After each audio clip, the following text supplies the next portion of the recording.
Channel ചർച്ചയ്ക്കിടെ മതവിദ്വേഷ പരാമർശം നടത്തിയ കേസിൽ പി.സി. ജോർജിനെ റിമാൻഡ് ചെയ്തു. നമസ്കാരം, കൊട്ടാരക്കര മീഡിയയിലേക്ക് സ്വാഗതം. 14 ദിവസത്തേക്കാണ് പി.സി. ജോർജിനെ റിമാൻഡ് ചെയ്തിരിക്കുന്നത്. ഈരാറ്റുപേട്ട മുൻസിഫ് മജിസ്ട്രേറ്റ് കോടതി ജാമ്യാപേക്ഷ തള്ളിയതിന്റെ പശ്ചാത്തലത്തിലാണ് ഈ തീരുമാനം. പി.സി. ജോർജിനെ നേരത്തെ കോടതി ഇന്ന് 6 മണിവരെ കസ്റ്റഡിയിൽ വിട്ടിരുന്നു.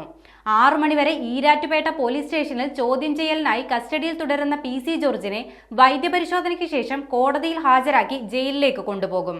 ചോദ്യം ചെയ്യലിന് ഈരാറ്റുപേട്ട പോലീസ് സ്റ്റേഷനിൽ എത്തുമെന്ന് അറിയിച്ചിരുന്നെങ്കിലും അതിനാടകീയമായി ഈരാറ്റുപേട്ട കോടതിയിൽ കീഴടങ്ങിയ പി.സി. ജോർജിന് കനത്ത തിരിച്ചടിയാണ് കോടതിയുടെ ഈ തീരുമാനം.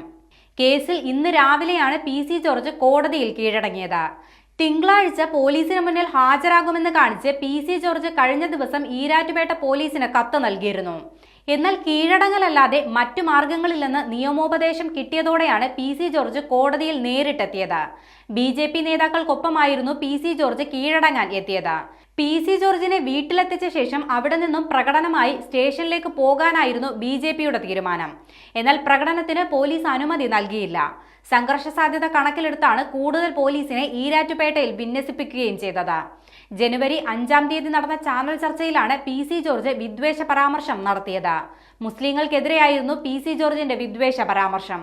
തുടർന്ന് പി.സി. ജോർജ് ഹൈക്കോടതിയിൽ സമർപ്പിച്ച മുൻകൂർ ജാമ്യാപേക്ഷ ഹൈക്കോടതി തള്ളുകയും ചെയ്തിരുന്നു.